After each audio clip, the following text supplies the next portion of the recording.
ബാലക്കഥകൾ. കളിക്കാം, ചിരിക്കാം, പഠിക്കാം. ഒരു ദിവസം രാവിലെ ഉറക്കം എഴുന്നേറ്റ മുത്താപ്പിക്ക് വല്ലാത്ത ക്ഷീണം. മുത്തശ്ശി ചോദിച്ചു, എന്തു പറ്റി?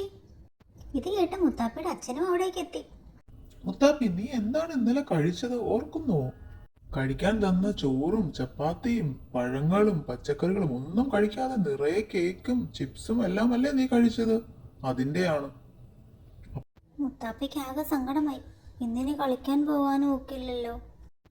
മുത്താപ്പി ഇന്ന് കളിക്കാനില്ല കേട്ടോ, മുത്താപ്പിയുടെ അമ്മ അപ്പുറത്തെ വീട്ടിലെ കുട്ടികളോടായി പറഞ്ഞു. നല്ല ഭക്ഷണം കഴിക്കേണ്ടതിന്റെ ആവശ്യം മുത്താപ്പിക്ക് പതുക്കെ മനസ്സിലായി തുടങ്ങി. അതിനുശേഷം അവൾ എന്നും പാലും പഴവും പച്ചക്കറികളും എല്ലാം കഴിക്കാൻ തുടങ്ങി. അങ്ങനെ അവൾക്ക് നല്ല ഉത്സാഹത്തോടുകൂടി എഴുന്നേൽക്കുവാനും കളിക്കുവാനും എല്ലാം പറ്റുന്നുണ്ടിപ്പോൾ. ഓടിവാ കിട്ടോ. ഗുണപാഠം. കൂട്ടുകാരെല്ലാരും നല്ല ആഹാരം കഴിച്ചു വളരണേ.